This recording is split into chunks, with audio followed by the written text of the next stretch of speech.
within occupied territory on the far left coast. You're listening to On the Move with Mack, Worley III.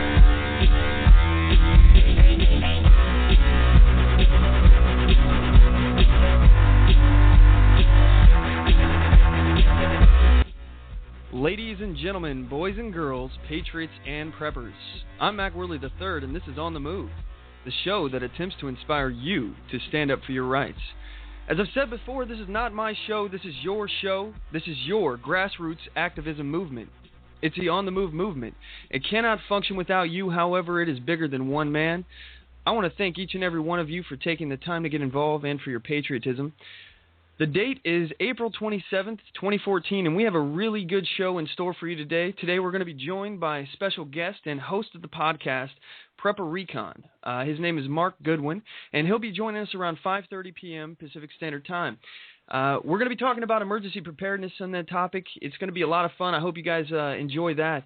It's going to be a real treat. And we got a ton of news that we're going to try to cover today, and that I'm going to try to get to it all. So we're going to be talking about the Clive and Bundy comments, the racially charged comments that he's made, and it's been stirring up quite the controversy. So I'm going to give you my take on that. And we're also going to talk about the Environmental Protection Agency's new regulations. I talked about this last week. I briefly mentioned it. They're going to start regulating cow farts. They're going to try to regulate cow farts in the EPA. Anyway, they're also going to be trying to regulate spent grain, and I'm going to talk to you about how this is going to affect you at your dinner table and how much money is going to come out of pocket for you. So our phone lines are open to your topics as well, so we're going to talk about whatever else comes up. Feel free to call in with your own topics. Anything you'd like to discuss is on the table.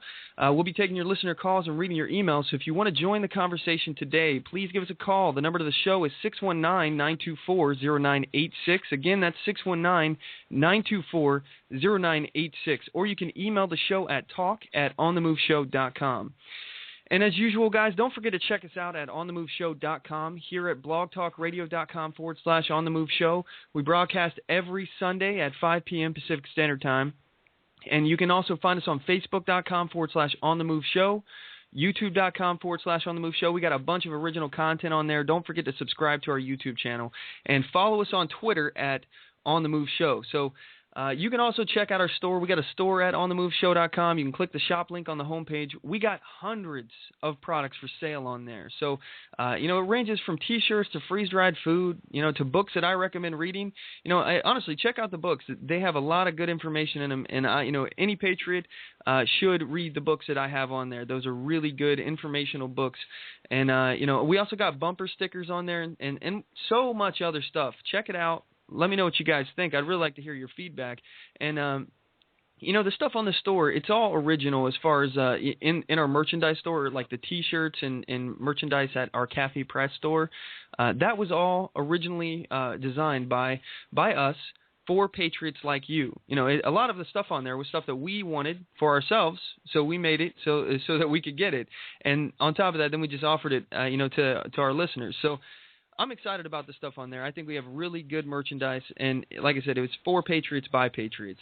And the purchases that you guys make on there will help make On the Move bigger and better, and we really, really do appreciate your support. So I just want to say thanks again for anybody who's already purchased it, the stuff on the store. And as far as making the show bigger and better, I just want to give you guys a heads up. We have some big changes coming up. We got a lot of different things happening with the program, and we have some changes that we're making. I don't know if you can tell right now, but we've made the changes already in some ways. We have some new equipment that we've bought. So right now I'm talking to you guys through and we can get really technical and nerdy here, but I'll try to avoid as much as possible, through an Allen & Heath Z10FX mixer. So I'm pretty excited about this mixer. I didn't know anything about it, and I think it's kind of elevating us to another level. We're going to have a whole bunch of new abilities to do things on the show now, and I'm still learning it, but there's a lot more stuff that we can do now with this. But anyway, As far as this, I'm also talking on a better microphone. We have a Shure SM58 microphone now, so the microphone quality should be a lot better. I'm hoping I sound a lot clearer, and I hope that you guys are able to understand what I'm saying. So anyway, we're also making other changes as far as network and things like that. We're going to be joining our friends at patriotfb.com. So we're going to be, joining their network and becoming part of them as well. Also, we're in talks right now with the Sounding Off Network, with Sounding Off with Tank and Tony. We have a segment with them as well every Friday. And you can check out their stuff at blogtalkradio.com/Sounding Off with Tank and Tony. And they're a conservative political radio show. I do a 5-minute segment on their show every Friday, somewhere where, it's around 7 o'clock p.m. Pacific Standard Time. So, I basically give you my take on a bunch of things on there, and, we kind of go back and forth a little bit. But I would highly recommend checking them out. We have a bunch of new things that are happening, though, so stay tuned. You can follow us or like us on Facebook, facebook.com/OnTheMoveShow for more information. We'll give you updates and all that good stuff. So anyway, now it's time for the first segment of the show, and we like to call this segment This Day in History. This Day in History. Because people have got to know whether or not the president's a crook. Well, I'm not a crook. Yesterday, what our country can do for you. Mr. Gorbachev, defend our honor. tear down this wall. And the people who knock these buildings down. A date which will live in infamy. We shall fight in the fields and in the streets. We shall fight in the hills. We shall never surrender. All right, so on this day in history, April 27th, 1973, that's 41 years ago today, acting FBI Director L. Patrick Gray resigned after it was revealed that he destroyed files removed from the safe of Watergate conspirator E. Howard Hunt's office. So here's something that you all should know, first of all. If you don't know about Watergate, the Watergate scandal, please take some time to learn about what it was and what it meant to society at that time. It was the biggest scandal of the 1970s. So it's really important that you know this history. But I'm not here to give you the history lesson of Watergate today. What I would like to talk about is the many people who actually became journalists because of Watergate. And the fact that the free press actually took down a president. This president, he was ahead of his time when you think about it. I mean, Richard Nixon, in a time before the internet and podcasts and cell phones and things like that, this man recorded everything that happened in the White House.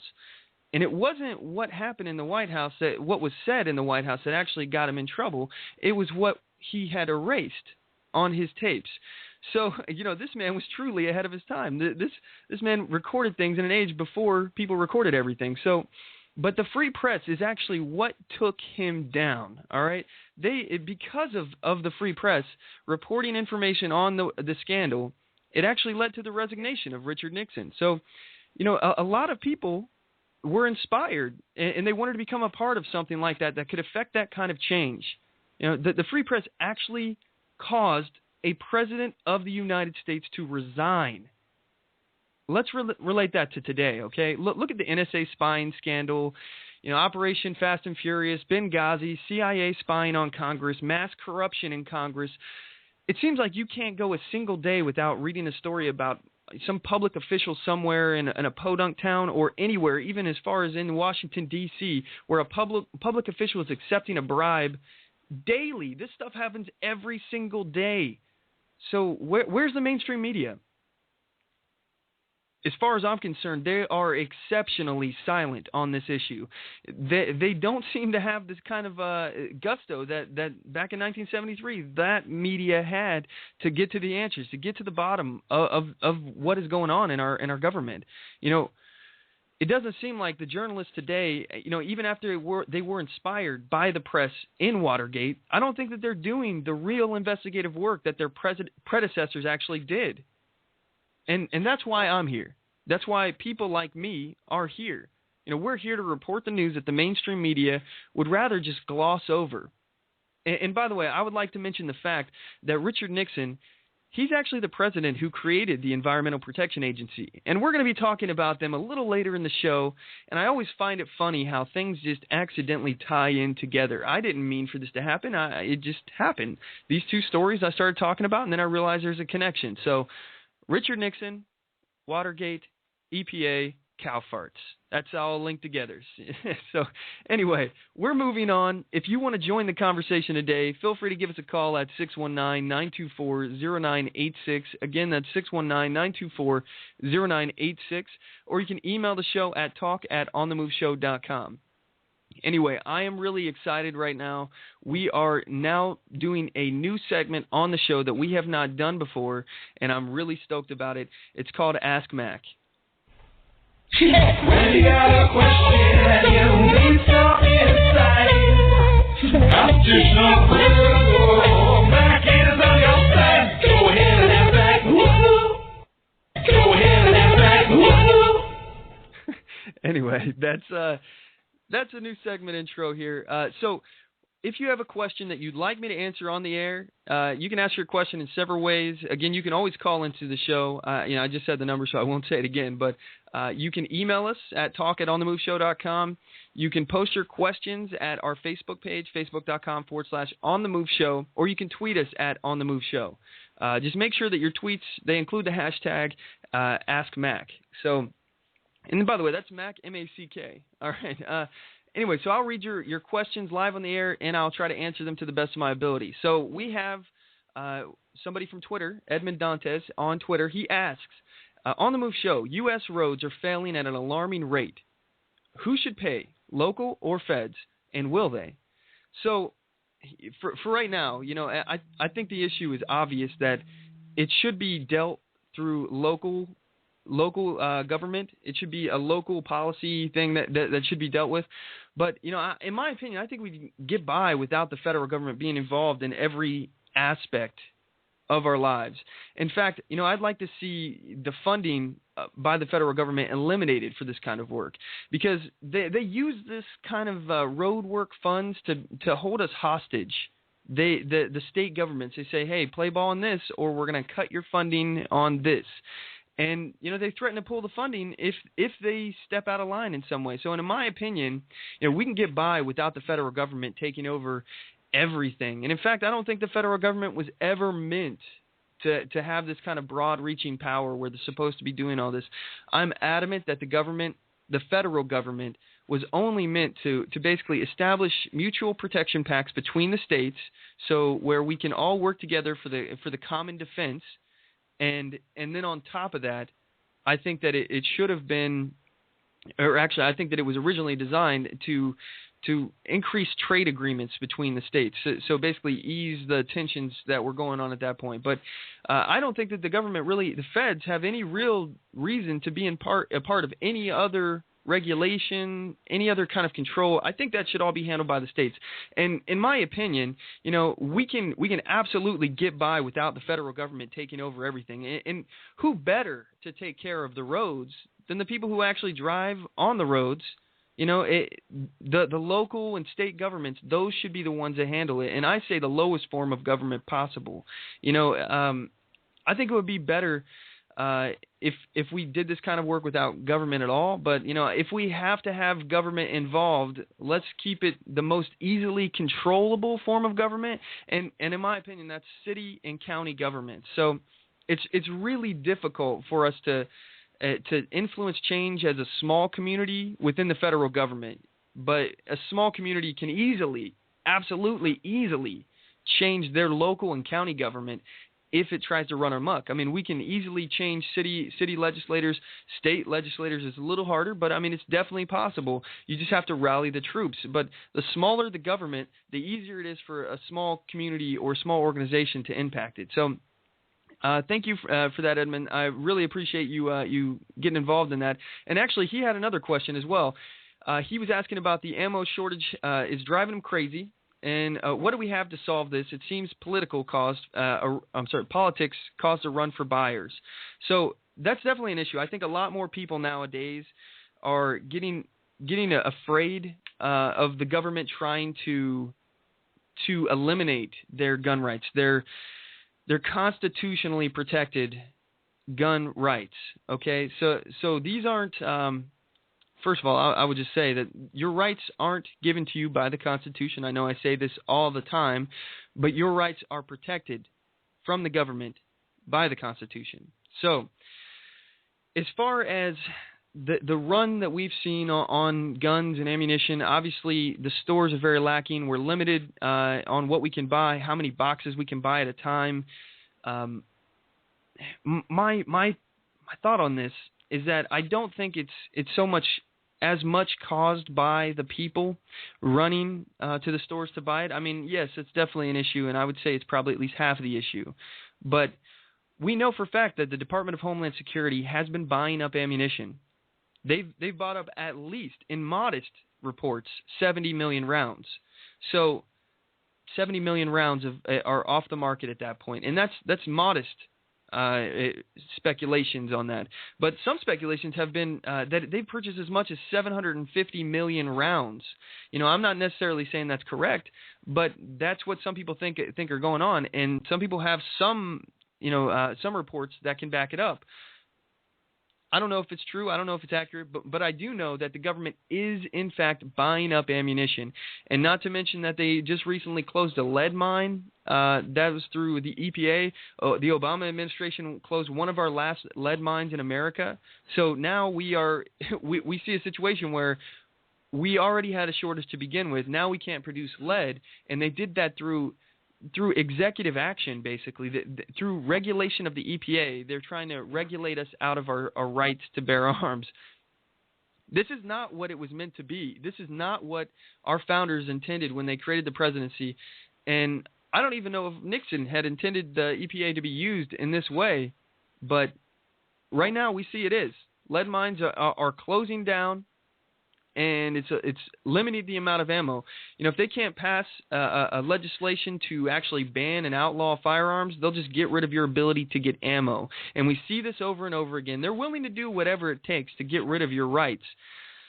Anyway, we're moving on. We have another question here from Christian. He wanted me to comment on people claiming PTSD, that's post-traumatic stress disorder, from using Twitter, and they're claiming cyberbullying. So, I did my due diligence on this one. I at first I was kind of just gonna shove it off as something that's bullcrap, but I hadn't heard about this situation, and like I said, my immediate reaction was that it sounded a little bit ridiculous. Okay, so I found an article from the Daily Mail online. Melody Hensley, she claimed to suffer from PTSD as a result of a year's online harassment. Now she says she's too sick to go onto the internet. Ms. Hensley says she became a target because she's a feminist and an atheist. Ms. Hensley is now being attacked after saying that her PTSD is on par with war veterans. Okay, so let me be clear about one thing here. First of all, is I absolutely think that PTSD is a real issue. All right, and I think it should absolutely be taken very seriously. I deeply believe that, and I don't think that we should judge people or treat them like liars for admitting that they have a problem. So, but let's move on to this specific issue. I think that this woman, I think she made some very poor comparisons between what she is going through and what a war veteran goes through. If I were her, I would wish that I could take back those words, and I'm guessing that's what she wishes, but I don't know. I can't speak for her. I think that there's no way that you can compare what a war veteran went through and the kind of problems that they're having when they're adapting back to civilian life to someone being bullied on the internet. I don't think that you can compare that. That's apples and oranges. Now, they both may still be going through issues, but I don't think that you can compare the two. That's just me. That's just my opinion, my humble opinion. But with that said, I'm not trying to downplay Ms. Hensley's diagnosis. If she legitimately has post-traumatic stress disorder, then I hope she gets her help. I really do. I hope she gets help. But I would just like to point out that by my standards, getting bullied on the internet is pretty low on the trauma meter. I get people talking crap about me all the time, and if I didn't thicken up my skin a little bit, we'd have some real issues because I'd never get anything done if I let it bother me. So, I think that this woman, she either had a very weak mental constitution to begin with, or she had some other mental disorder to begin with. That's just my opinion. I'm speculating. I don't know her. I've never even heard her in an interview or anything. But, I just think that we need to have a thicker skin as society And, I'm not one to be quick to discount people who have PTSD, but I think it's important that as a society, we don't become the society that we're erroneously claiming that we have PTSD just to sue somebody about what they called you on the internet. That's my opinion. I don't know if that's what this case is about. I don't even know if she's filing a lawsuit. I don't know anything about it. But if she is legitimately experiencing some stress, some post-traumatic stress disorder, then obviously she should get help. I don't think that if she's faking it, then she needs to be evaluated and things like that. But it's ridiculous. It's outrageous for her to even begin to compare what she went through from being bullied on Twitter to a war veteran having flashbacks, of losing their friends, the people, their brothers in arms, people they fought with, being shot at, having flashbacks of that, not trusting people behind them because that's what they had to deal with over there, having issues with crowds, things like that, because they have so much anxiety, they're afraid something's going to happen. Those kind of situations, that's legitimate trauma, and I can understand how they can feel that. They used to call it shell shock back in the day. They had all sorts of other names for it, but now we're calling it PTSD. I think it's a real issue. I don't think it's a mental health disorder that somebody needs to lose their rights because they're crazy or something. I just think that it's something that we need to shed more light on. Not discriminate people who are going through these, and try to help people, especially our soldiers. And to Miss Hensley, I hope that she gets help. Anyway, I want to thank Edmund Dantes and Christian for joining in on the conversation and for getting on the move. Again, if you'd like to ask your question, I'd be more than happy to answer it on the air. Again, you can ask it several different ways. You can call us at 619-924-0986, or you can email the show at talk@onthemoveshow.com. You can post your questions at facebook.com/onthemoveshow, or you can tweet us at onthemoveshow. And just make sure that you include the hashtag AskMack. So anyway, at this point, we're going to take a quick commercial break, and we'll be right back after these messages. Don't go anywhere.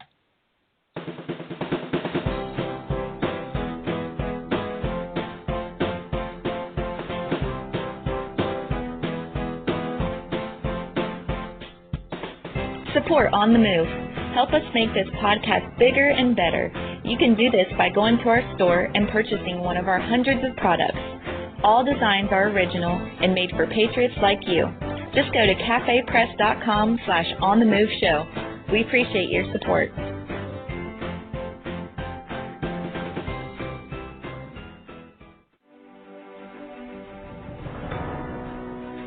Hi, I'm Latasha Worley, and I work with candidates to creatively and effectively communicate their message to voters. I offer professional graphic design services, from yard signs to flyers, from logos to vehicle magnets. Email me today at latashaworley@gmail.com. That's LATOSHA Worley@gmail.com for a quote on items for your campaign. And we're back. I appreciate you all sticking with us. All right, so we got some chatter going on in the chat room right now, and I'd like to point out the fact that Dave from the chat says the IFTA is supposed to pass on funds created from purchases of fuel by trucking companies. This was supposed to offset the cost of the highway repairs and streets, but like most of our government programs, it doesn't work.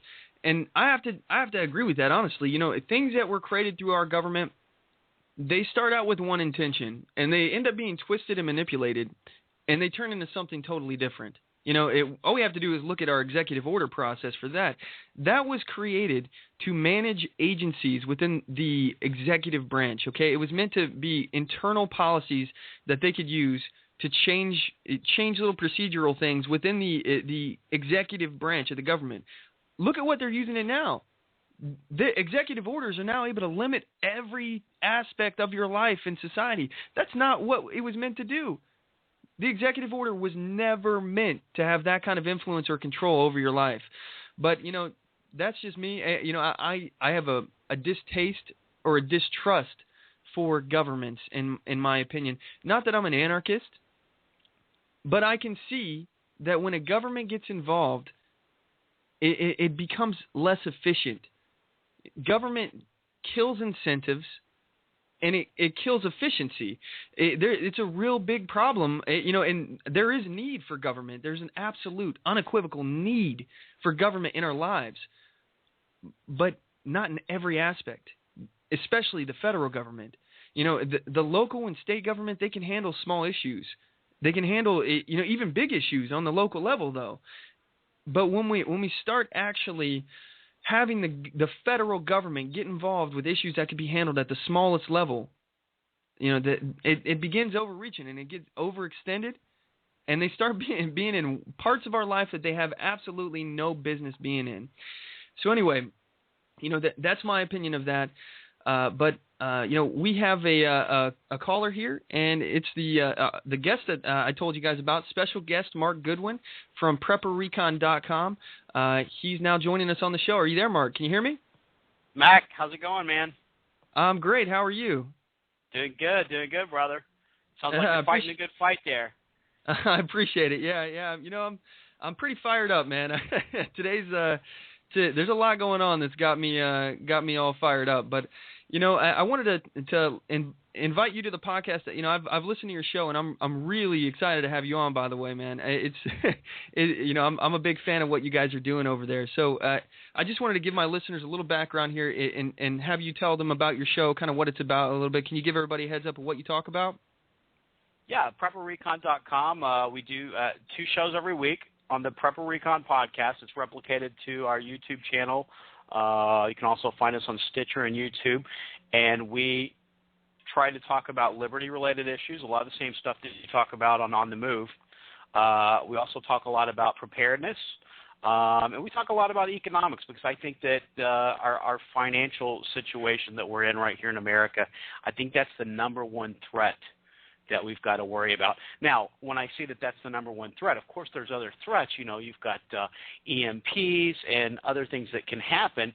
But even if you're prepared for the zombie apocalypse, which is probably a highly unlikely thing to happen, although I don't know, Monsanto's probably got some kind of virus out there that could probably actually affect a zombie apocalypse. But even if you're prepared for the zombie apocalypse, you're going to be better prepared for a hurricane, a EMP strike, economic collapse, all of those things. So if you're prepared for one thing, you're sort of by default prepared for everything else.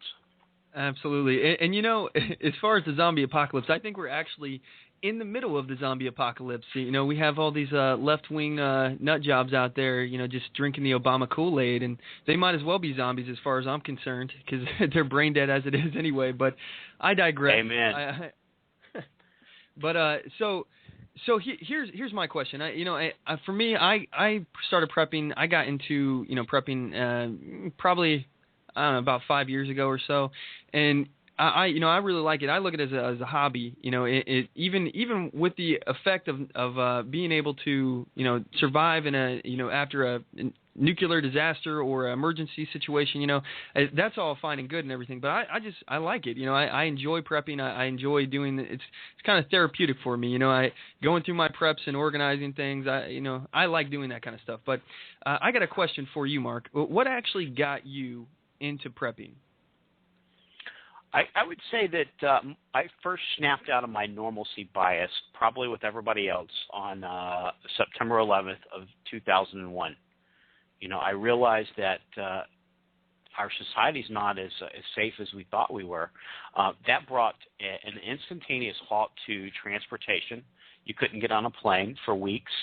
It brought to a halt communications all around the city of New York. The phone lines were overloaded. You couldn't call in, call out, unless you were a member of the government and you had some type of priority clearance to be able to get access to those lines. A lot of everything on Wall Street came to a complete stop. They halted trading, which if you had certain types of accounts, if you had a money market account after 9/11 was because it's regulated by the SEC rather than the FDIC, you couldn't access your money from a money market account.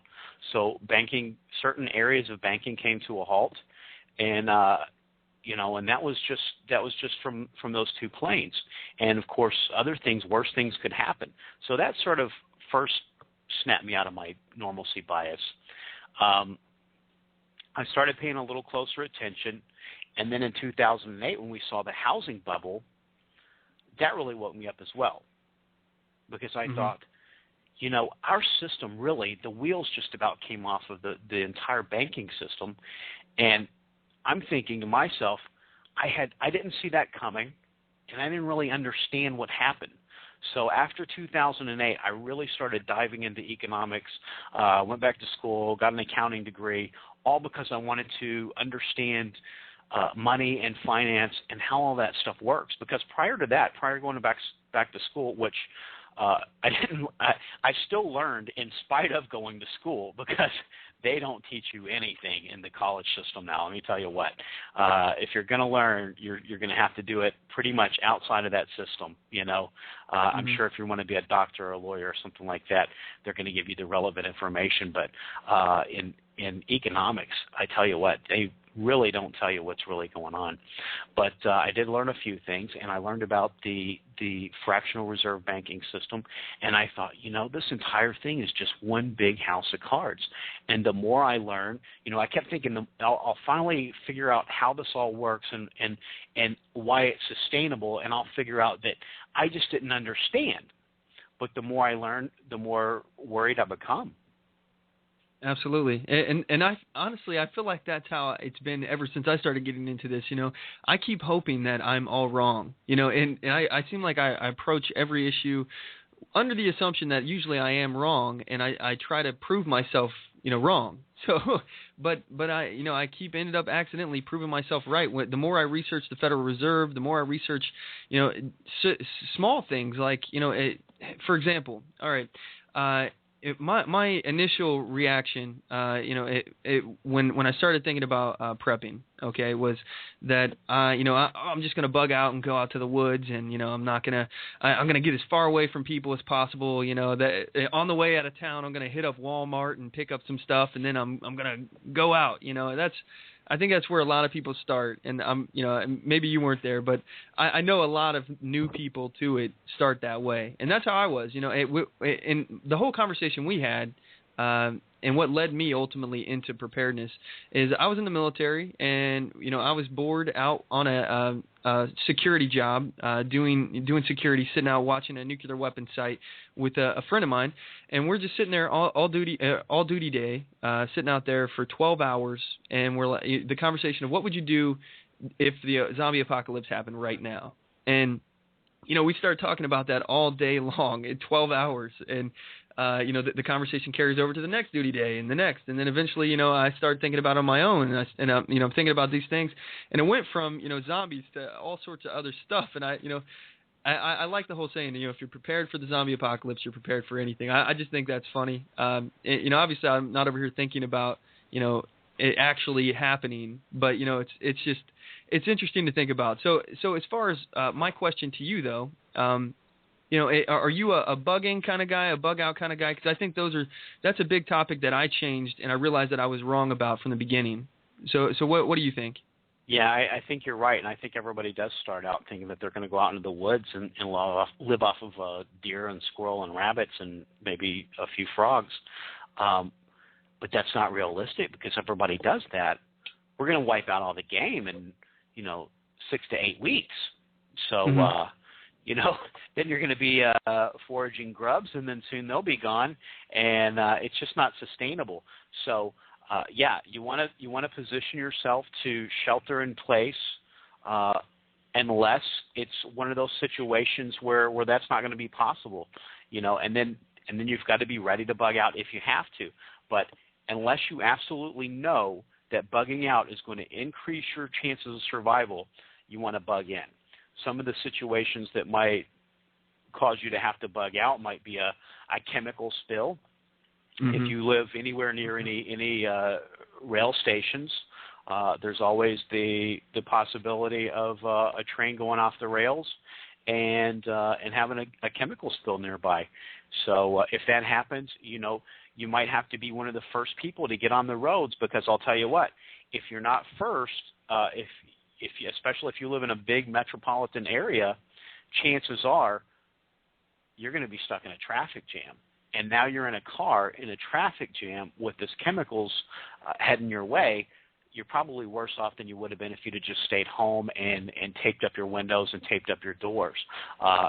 That's a good reason to have a gas mask. They're about $40 or $50 online, and it's one of those things, you buy it and you hope you never need it.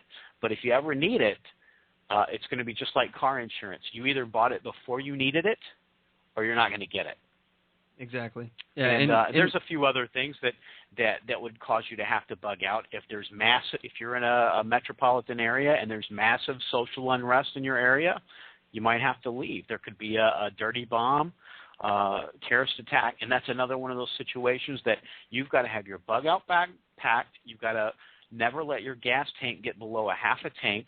You've got to know where your money and your weapons and everything that you're going to take with you, that all has to be able to get in the car in less than 5 minutes, and you got to be on the road in 5 minutes, because in 15 minutes, all the guys that were on the road in 5 and 10 minutes are already on the road, and it's a traffic jam. And now you're worse off because you're out on the road in this situation rather than being in your home. But for most events, you're going to be better off to ride it out in your home. At least you have a dwelling. You're familiar with it. Hopefully you know your neighbors. If not, try to connect with the people that live around you and make some connections in your community. And you don't have to tell it. There's operational security, which means we don't tell everybody that we're preppers, because if we do, when the zombies hit the streets, everybody's going to be at your house wanting all your beans and bullets and Band-Aids. And so you don't start the conversation out, hey, are you a prepper? I'm a prepper. You start out with, if you live in South Florida like me, oh man, hurricane season's just about a month away. Are you starting to get ready yet? What do you still have some supplies from last year? You start the conversation like that. If you live in California, where the On the Move show is, then you started out, oh wow, the Ring of Fire has been really active lately. How well prepared are you if we had a big one tomorrow? There's other ways to start the conversation besides coming out and divulging all of your preps. Absolutely. I absolutely believe in operational security, but that is one of those do as I say, not as I do kind of situations, because I'm obviously a little bit hypocritical here telling you guys not to tell anybody when I'm telling everyone that's listening today. But, it's great practice, and I've actually had that situation. Back when I was in the military, I had told people, people had overheard conversations I was having about prepping and things like that, and I really got a gut check the first time I had somebody say, oh, I'm just going to go over to Mack's house, and if something ever hit the fan, like that kind of feeling. I was like, oh, wait a second, I hadn't planned you in my preps.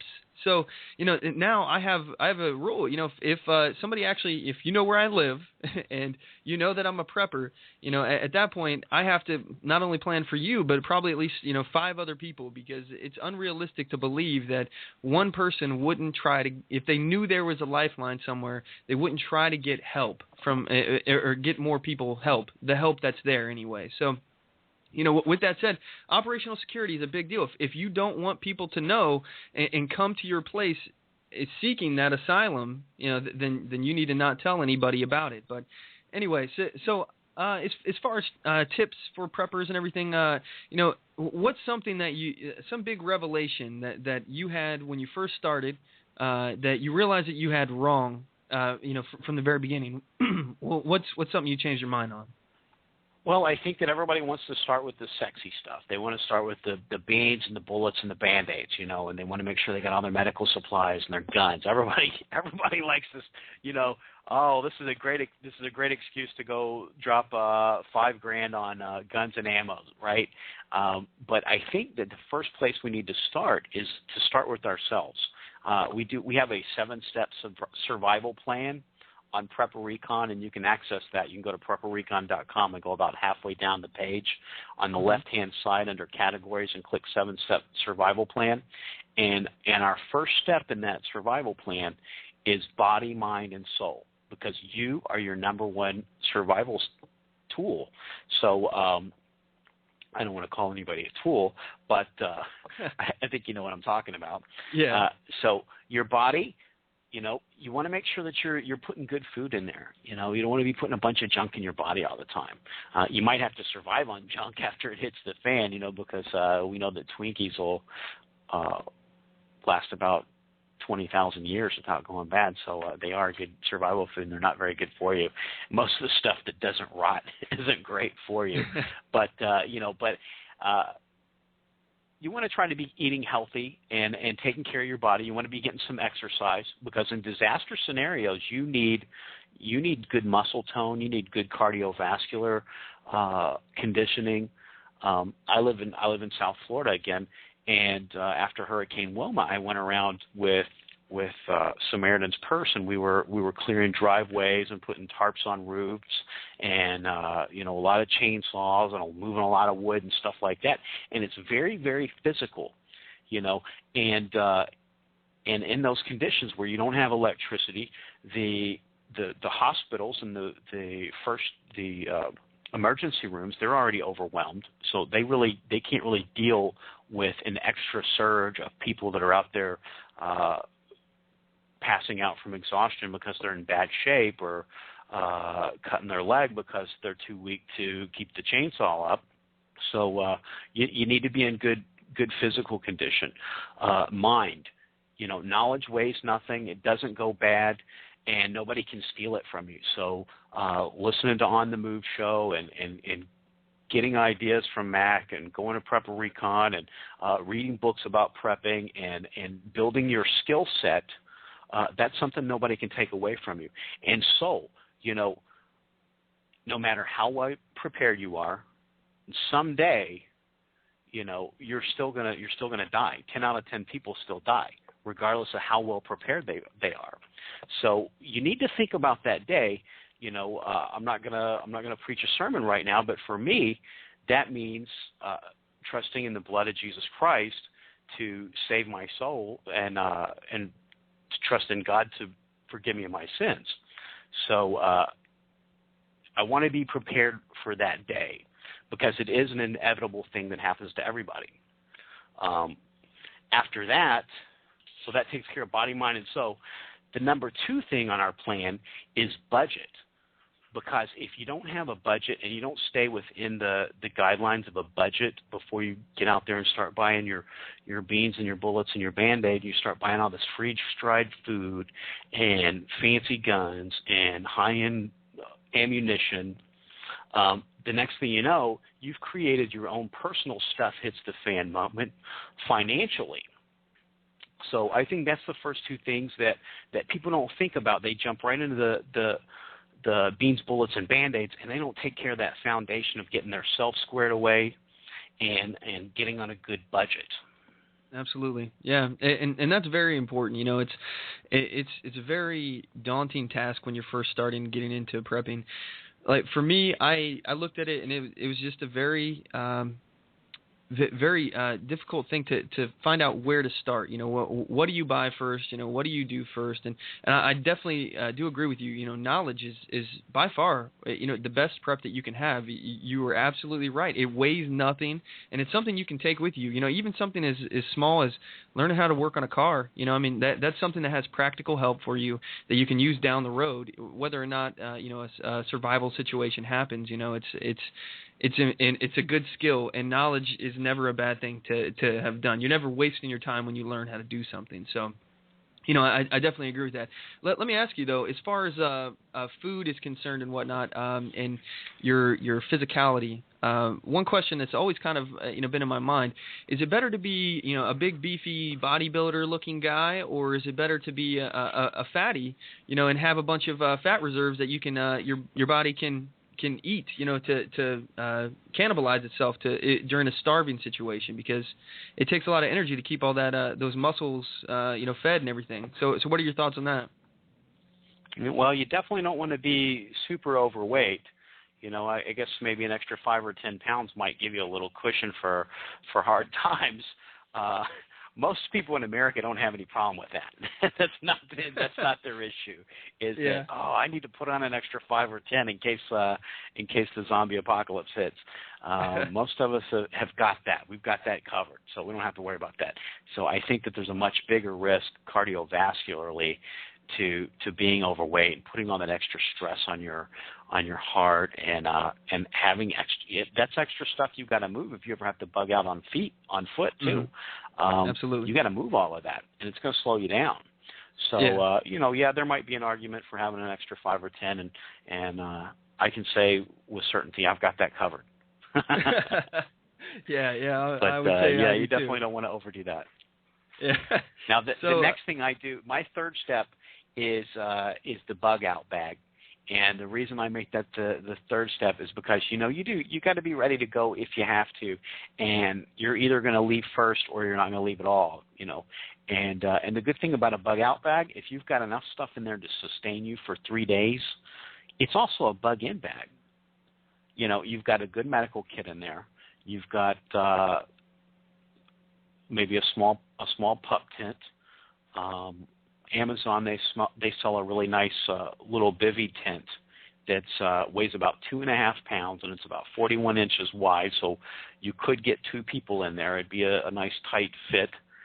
It'd be nice and cozy, but you could get 2 people in that little bivy, and it's 2.5 pounds, or about $60 or $70, I think, but it's shelter, because the survival rule of 3 says that you can make it about 3 minutes without air, 3 hours without shelter in bad conditions, because you can get hypothermia if you get wet and you got a lot of wind and it's cold, about 3 hours before you start shutting down from hypothermia.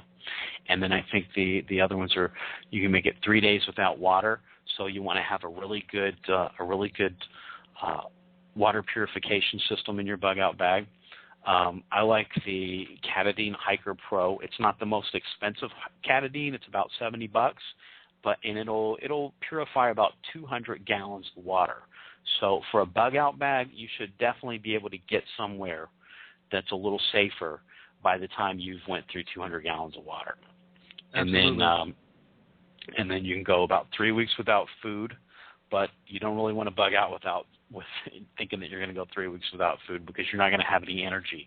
So you want to have some high energy stuff in your bug out bag. Granola bars are great. Nuts are really great. They've got a lot of good fats in them and protein, and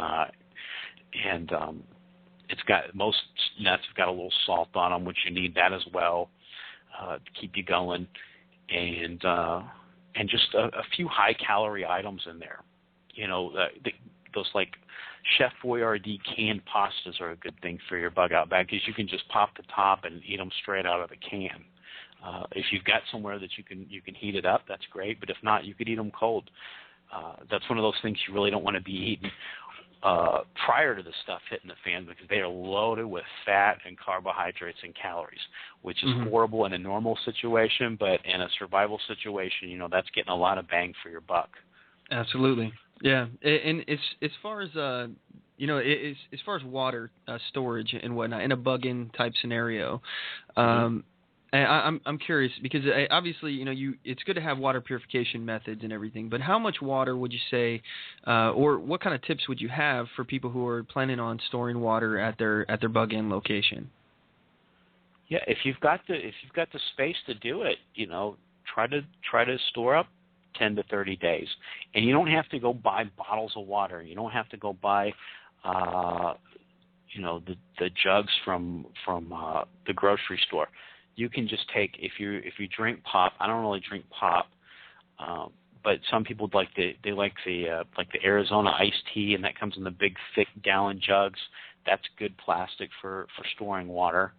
I like Ocean Spray cranberry juice. So what I'll do is when I finish a bottle of juice, I'll rinse that out, fill that up with water, and put a little date sticker on the top of it. And your water, you can store it like that for about a year, and you dump it out and fill it back up out of the tap. And don't bother filtering it, because chances are you're not going to use it, and the year's going to go by, and you're going to dump it out and just refill it. And then you've got your, if you filter water out of the tap, then you just keep your extra filters on hand, and then when you get ready to use it, then you filter it, because otherwise you're wasting filters to filter water that you may never use. And, whatever you've got room for, if you've got a nice big garage, you've got a nice big shelving system in there, and you can store 30 days, store 30 days, because it's a really critical item that you need to have. If you don't, try to store 10 days. If you live in an apartment, you really press for storage space. One of the things I recommend is one of the cheapest things you can store for food are beans and rice. And white rice will last for about 20 years without going bad, and maybe even longer if you put it in a Mylar liner and seal it off with an iron. And you can put that in a 5-gallon bucket, and you can get about 20 pounds of rice for about $7 at Walmart. And then you can put about 10 pounds of beans in there, which you can get for $1 a piece. So for $17, you've got a 5-gallon bucket full of dried food that will last for just about forever. The beans will last for about 7 to 8 years, depending on what type of bean they are, some even longer. And in that Mylar, up to 15 years. And you can take those buckets, pull the base off of your bed, and put 3 buckets at the top of the bed, 3 buckets at the bottom of the bed. That'll elevate your bed, so now you have more storage space underneath. And so underneath there, you can keep your bug-out bag, you can keep 10 gallons of water, and it'll really stretch your storage space. And those buckets will keep one person alive for about 20 days. So 2 people, 1 bucket's about 10 days worth of calories on a 2,000 calorie a day diet. Which, that's pretty good. Most guys actually consume a little bit more than 2,000 calories a day, maybe 2,500, maybe some 3,000, but you can stay alive on 2,000. Well, in a survival style situation where you're expending a lot of energy and things like that, I've read that you want to have about 4,000 calories to replace what you're burning, because usually in a sedentary office-style lifestyle, you're only burning somewhere between 2,000 and 2,500, and it's about 1,500 to 2,000 for women. So you got to be able to replace your calories, otherwise your body starts cannibalizing itself. And as far as water storage, from what I understand, it takes about a gallon of water per day to replenish the water that you've used, and you need about an additional 2 gallons a day for cleansing and things like that, cleaning your dishes yourself, hygiene, things like that. So it's, as far as the way I've always prepped, I've always looked at it as 3 gallons of water per day per person, and that will tell me how much I actually will need. So. And I definitely agree with you on the white rice thing. I personally I like that. That's a good prep to have. It's cheap. It's easy to store. You don't have to do anything. And about a cup of rice will fill you up like really, really well. So. So as far as firearms, I'm a big gun guy. I love guns, and obviously, everybody loves their Gucci guns that they get from prepping and things like that. But as far as firearms, what's your favorite firearm? And what would you, if you had to bug out, and you could only pick one of your guns, which one would you grab? I think a Glock's a good thing to have for the bug out, because you do want something concealable, especially if you're having to move through a metropolitan area. You're gonna be raising a lot of unwanted attention if you're running around with your AR-15 or even your shotgun. One of the things about like the Mossberg 500 is that you can pull the barrel off pretty quick. It's just one screw that on the top of the tubular magazine that will pull the barrel off. And if you've got the pistol grip on that, you can actually stow that in a relatively tall bug-out bag. But now it's not accessible and it's not usable. You're going to have to stop, put it together, and then be able to use it.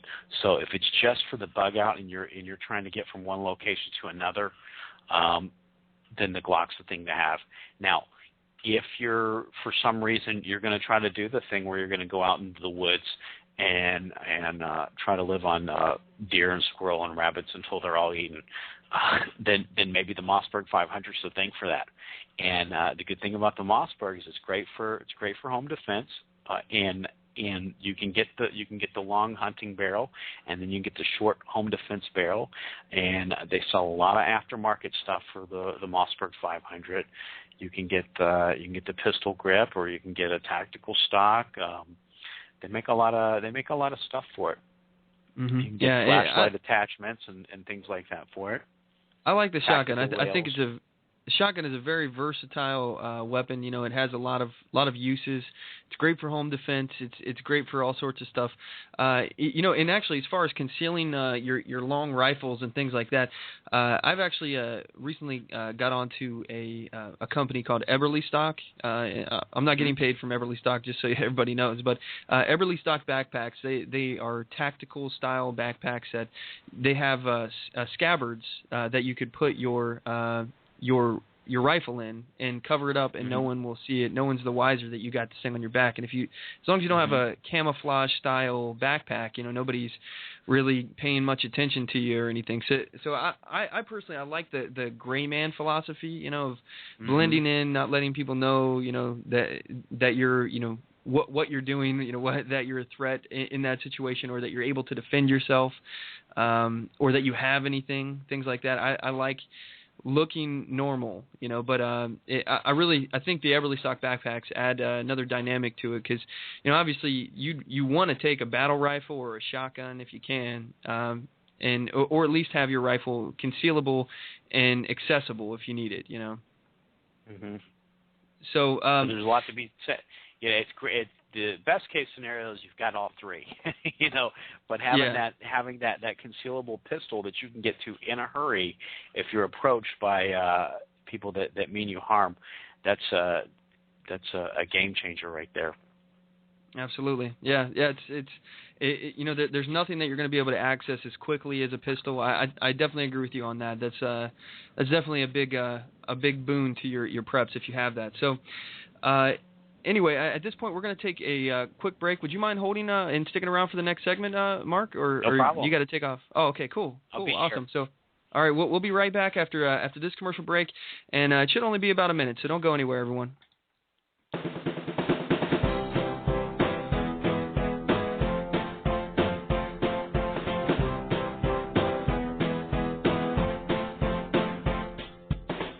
Support On the Move.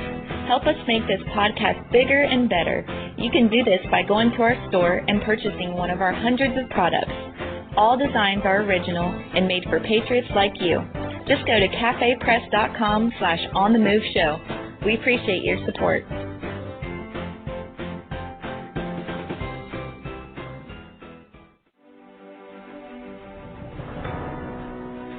Hi, I'm Latasha Worley, and I work with candidates to creatively and effectively communicate their message to voters. I offer professional graphic design services, from yard signs to flyers, from logos to vehicle magnets. Email me today at latashaworley@gmail.com. That's LATOSHA Worley@gmail.com for a quote on items for your campaign. And we're back. I appreciate y'all sticking with us. If you want to join the conversation today, we have Mark Goodwin from the prepperrecon.com, and it's actually prepperrecon.com.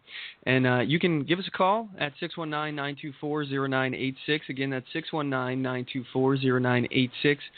Or you can email the show at talk@onthemoveshow.com, and you can ask your questions for either myself or Mark, and we'd be happy to answer it for you live on the air. So we have Mark here. He's still on the line with us. So Mark, I understand that you've authored some books, and I'd like to give you an opportunity to tell us a little bit about your books, and maybe give us a heads up as to why why you felt that you should write books. So go ahead and give us some information on it. Oh, well, I guess it's just all kind of a hobby that just got way out of control with prepping and Prepper Recon, and then the podcast, and then it turned into a book series. And I'm currently working on my third book, which is the last book out of the trilogy. The first two books are already available, and the name of the series is called The Economic Collapse Chronicles. So that's pretty self-explanatory of what it is, but it is a fictional account of an economic collapse in America, And I really try to dig into the economics, and I try to dig into the politics that I think are behind what's coming down the pike. So, there's a lot of other books out there that are sort of in that genre. I'm sure you're probably familiar with James Wesley Rawls and other authors like that. But I did try to really, really address the economics, because a lot of people they're not going to read an economics book. I've read some economics books, and they're just sleepers, and it's hard to get through. I read Rogoff and Reinhardt's This Time Is Different. I've read a couple of books by Doug Casey and some other folks that write on economics and things like that. And there's a lot of great information, but a lot of people just won't pick those books up, and they just won't read them. So I try to take a lot of that information that I've learned from some of these other great authors. Nerio Rubino, he's also wrote some books about the collapse and Crisis Economics, I think was the name of the book I read by him. And I've tried to compile all of that and put it into a fun fictional plot that people would enjoy reading. And so I think that I was fairly successful in doing that.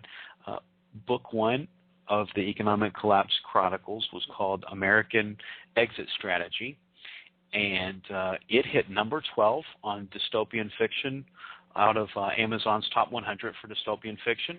And then book two, American Meltdown, hit number 11 in Amazon's top 100 for dystopian fiction. So I'm hoping to get on the top 10 list for the third book. Yeah, well, I'm really excited about reading your books. You sent me a copy of them, and I'm pretty excited. I've read some other stuff, some fictional accounts of like emergency preparedness stuff. One book in particular I really enjoyed was World War Z. That was one of my favorite kind of preparedness, zombie apocalypse style books. Those kind of things are really interesting to me. I'm a big nerd when it comes to this kind of stuff. I really enjoy it. I enjoy all things prepping. So. As far as I'm concerned, I'm really excited to check out your stuff. And where can people go to actually get a copy of your book? You can go to prepperrecon.com, and then I've got links to purchase them through Amazon on the left-hand side, or you can just go straight to Amazon. But if you're already on prepperrecon.com, then the links are right there. But you can go on Amazon, and you can either type in my name, Mark Goodwin, or you can type in the name of the series, the Economic Collapse Chronicles, or because I think there's more than one Mark.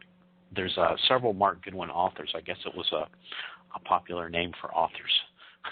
But you can put in American Exit Strategy, or you can put in American Meltdown, and I think that they're the only two books that will come up for those titles. Okay, great. And they're available for Kindle if you're a Kindle person, or they're in paperback. I am not either. I don't really read a lot, despite being an author. I consume my information. When I say I've read a lot of books, if they're available in audio format, then I'll get them in audio format, and I'll put them in my MP3 player and listen to them while I'm going to the gym or doing yard work or commuting and doing all those things where your brain doesn't necessarily have to be involved. And I think that audio books are just a great way to be learning and be thinking during other time that would normally just be sort of downtime for your brain. So they're available in audio format through Audible, and then you can also get that access to through Amazon. Awesome. Yeah, I'm personally a big fan of audiobooks. So, I love to listen to those, and I look at those the same as like podcasts and stuff like that. Like this show, and other shows. I'll download podcasts like yours and other people I listen to, like for example Johnny Rocket, Sounding Off with Tank and Tony, those things like that. I'm a big fan of downloading podcasts and listening to them while I'm I'm in the car, or listening to them while I'm at the gym, like you said. Those are really helpful places to do that. And you can add in audiobooks. It's a great way to knock books out if you don't have the time to sit there and actually read it, or you're engaged in a task that would prevent you from reading, like driving or something like that. These are really helpful tools that you can use. So anyway, as far as your show, Prepper Recon, you broadcast twice a week. When can my listeners check out your show? We put up a new show every Monday and every Wednesday typically, and we've had a lot of guests from the preparedness community. We've got Glenn Tate's been on there several times. We've had James Rawls has been on there. Southern Prepper One's been on a few times. As far as like liberty-minded people, we've had John Jacob Schmidt from Radio Free Readout, which is another great podcast. I usually listen to that Sunday night late. He comes on. We've had Glenn Tate. I think I just mentioned him. We've had Fox 519, who does the Eye on the Economy for Radio Free Readout. Doug Casey, he's been on talking about economics. Some other people that have talked about economics. We've had Jerry Robinson, who does Follow the Money podcast. We've had For Fall has been on the show before. He actually lived through the economic collapse in Argentina. So that's a great interview because you get to listen to somebody that's actually done it. All the rest of us, everybody here in America, we're all speculating on what it's going to look like. But this is somebody that's actually been through it, and he knows how bad it can get. And so after that, he left. I think he lives in Ireland now. But it got really, really bad. It still is really bad in Argentina. They just they can't seem to get it together financially, their country. And we're on the same road. What happened to them is they had this overbearing debt. They didn't have any way to pay it off. At some point, you can't raise taxes anymore because people will just say, well, if I'm going to pay 75% in taxes by the time it's all said and done, I'll just stay home. I won't do anything. Absolutely. Yeah. Because you deter people from being productive, and that's about where we're at now. Our top tier tax rate is 39.5%. If you're self-employed, you're paying 15.1% to Social Security and Medicaid. You still got to pay. So that's 39.5 plus. So that's 54.6%. Now you still got to pay. And you live in California. What's your state tax rate? I'm actually in Vancouver. I'm actually in Vancouver, Washington. So you're in Vancouver. I'm sorry. Oh, no worries. I didn't mean to call you a communist to listen.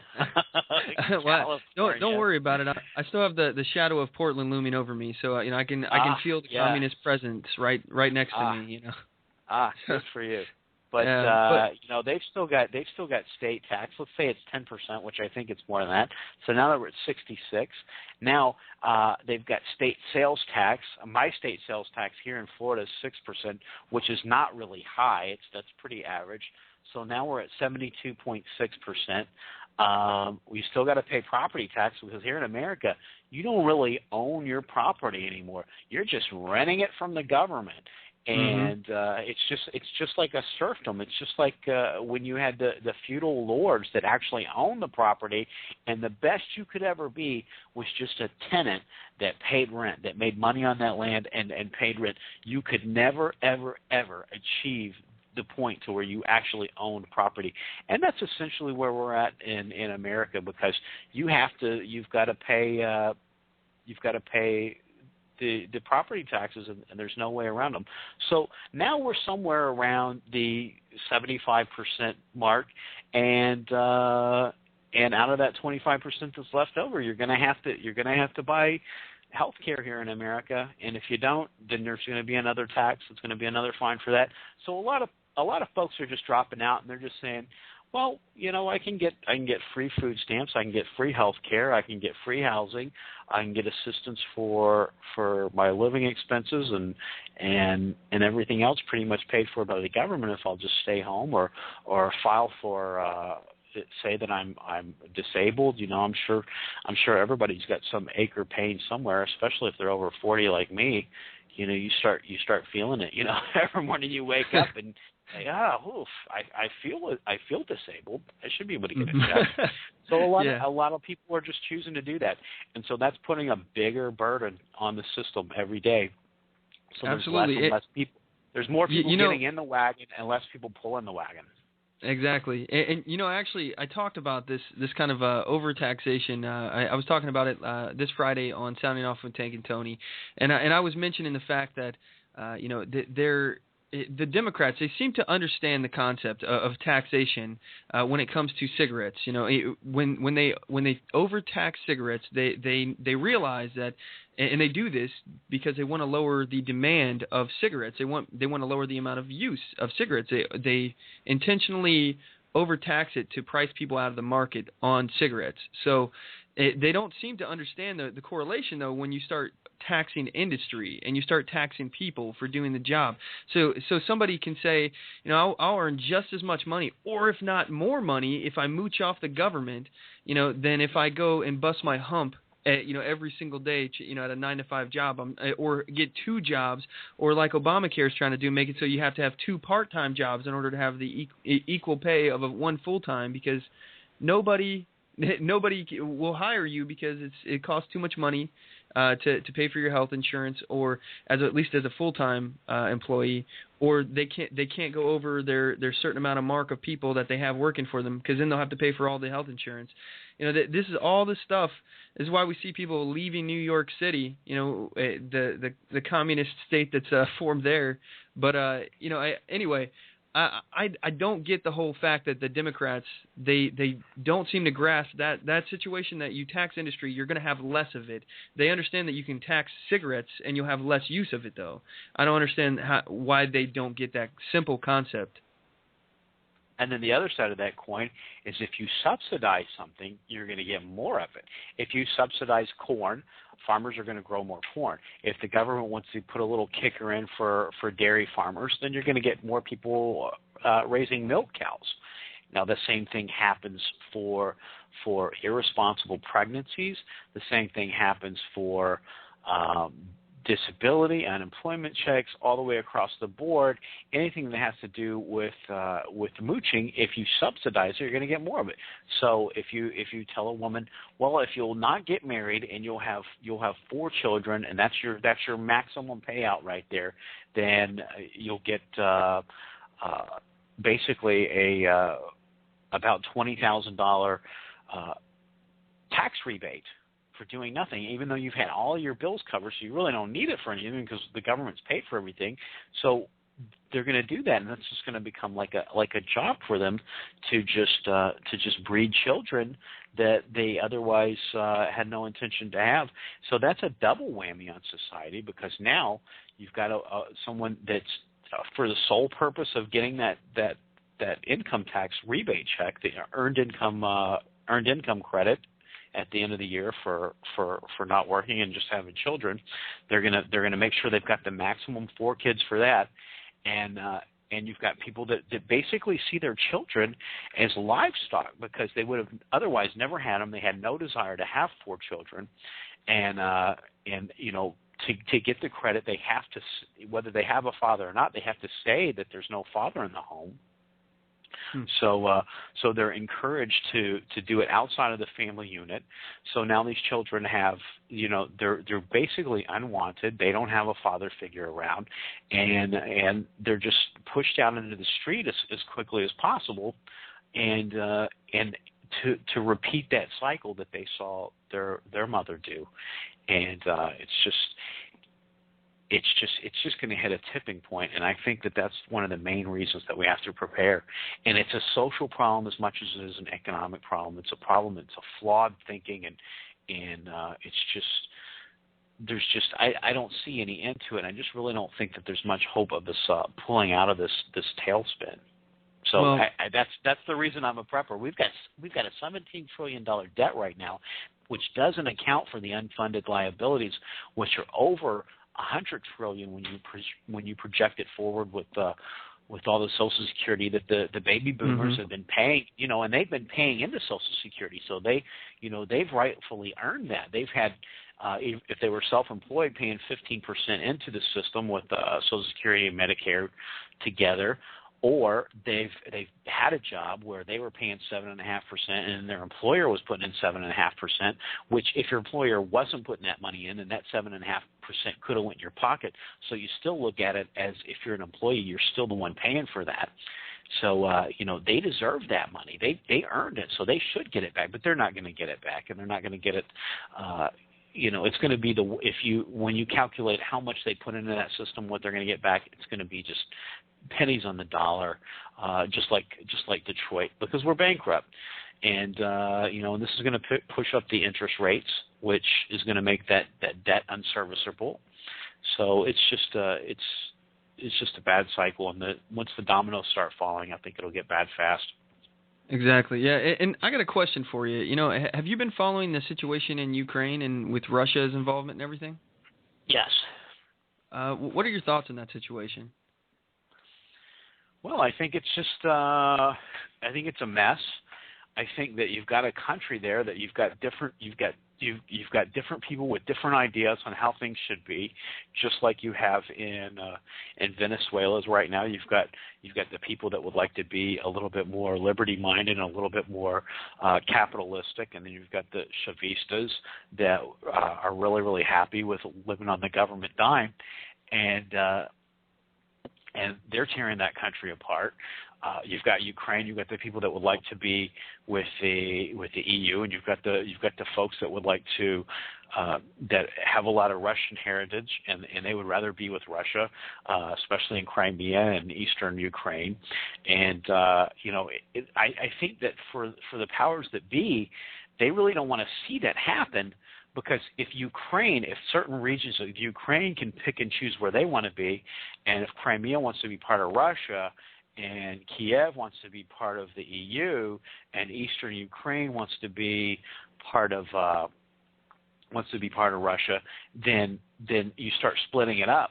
That doesn't look good, because what does that say for America, where Texas would maybe rather not be part of America, or maybe where the inland Northwest in Idaho and Montana and some of those states up there would rather not be part of America. And maybe South Carolina, I think they've got a little bit of a precedent for not wanting to be part of America. And, so if they rubber stamp that, then what's to stop states here and the people here saying that they're fed up with the federal system in America that's gotten so far away from its Constitution and so far away from what we were supposed to be, that they just don't want to be a part of it anymore. And we're polarized between the left and the right, and there's just no common ground at all, because we just have completely different ideas. And I can't sit down with a liberal and have a conversation, because we just don't agree on anything. And I don't understand their thinking, and it's like we don't speak the same language, and it's hard to believe that we're both Americans, because we just have such different polarized ideologies of what we should be. But I think there's also a lot going on there with energy. Usually anytime America gets involved, there's something to do with energy somewhere, because if it was really about spreading democracy, which is confusing for everybody, I know, because we were established to be a republic, so why are we trying to export democracy on the rest of the world when we're not even supposed to be a democracy? We were supposed to be a republic. So exactly. That's very confusing for people. And then when you see us propping up the Saudi royal family, which persecutes Christians, which won't allow people to have Bibles, which will actually execute a Muslim that converts to Christianity in Saudi Arabia, when we see the American government propping that up and providing military support for the Saudi royal family, then it's confusing, because we know, even if we were supposed to be a democracy, that's not what that's about, because they're not a democracy. That's a dictatorship. It's a very authoritarian form of government, and it has nothing to do with democracy. So we know that there's some lies coming out of that. So there's got to be another reason, and I think that when we look around, when we look at Iraq and we look at Afghanistan and we look at that region and we look at Saudi Arabia, we know that it's energy that's motivating us to get involved. So let me ask you: do you think that we're looming into, or World War III is on the horizon? Do you think that Russia's involvement with Crimea and Ukraine, is emboldening countries like China to attack Japan and take back things that they have conflict over, and Taiwan, things like that? do you think all of this is kind of like the lynch point moment where, the tensions start arising and getting too far out of control, and eventually at some point down the line we're going to be at war with Russia and China? Well, it very well could be. I mean, we're certainly not making friends and influencing people over there in the region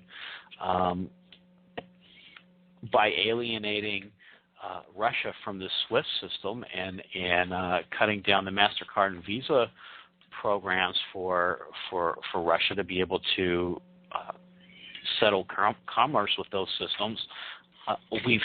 We've encouraged. They already had an agreement between Russia, China, India, and Brazil and South Africa, which are known as the BRICS nations. They were already working on a common trade settlement bank between those 5 nations to where they didn't have to use the dollar to trade between one another, whether it was gas or goods or hard goods or commodities or anything. They would be able to settle either in their own currency or to have a common currency between the 5 that would act as a international trade currency for those 5 countries. So they were already moving away from the dollar, and I think everybody's moving away from the dollar. China announced last year that the world needs to de-Americanize, and what they meant by that was getting away from the dollar.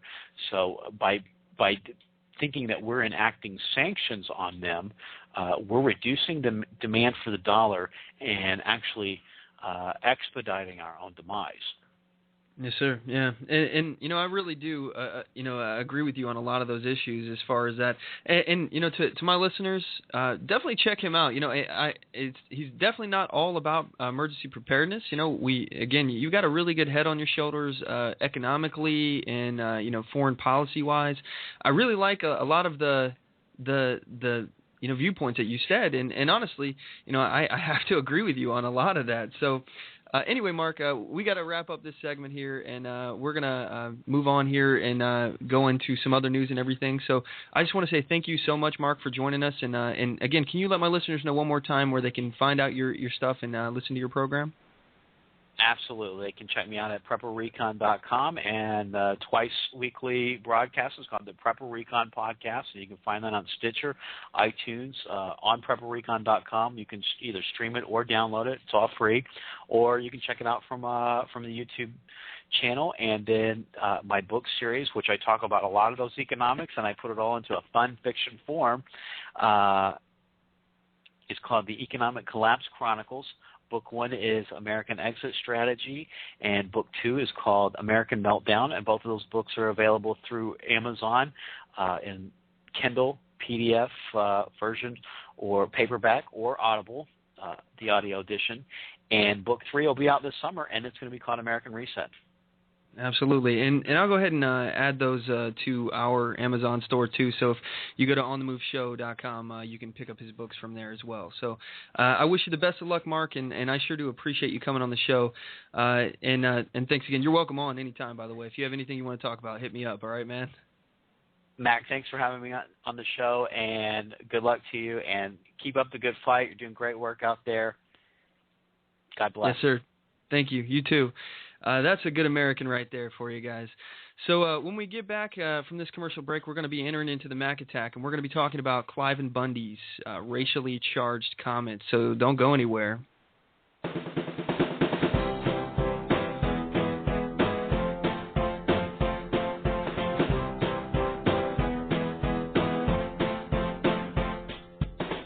Support On the Move. Help us make this podcast bigger and better. You can do this by going to our store and purchasing one of our hundreds of products. All designs are original and made for patriots like you. Just go to cafepress.com/onthemoveshow. We appreciate your support.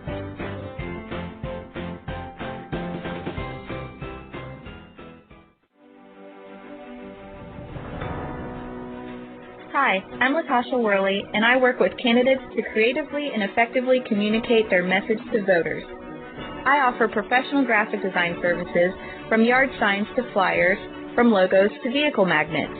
Email me today at latashaworley@gmail.com. That's LATOSHA Worley@gmail.com for a quote on items for your campaign.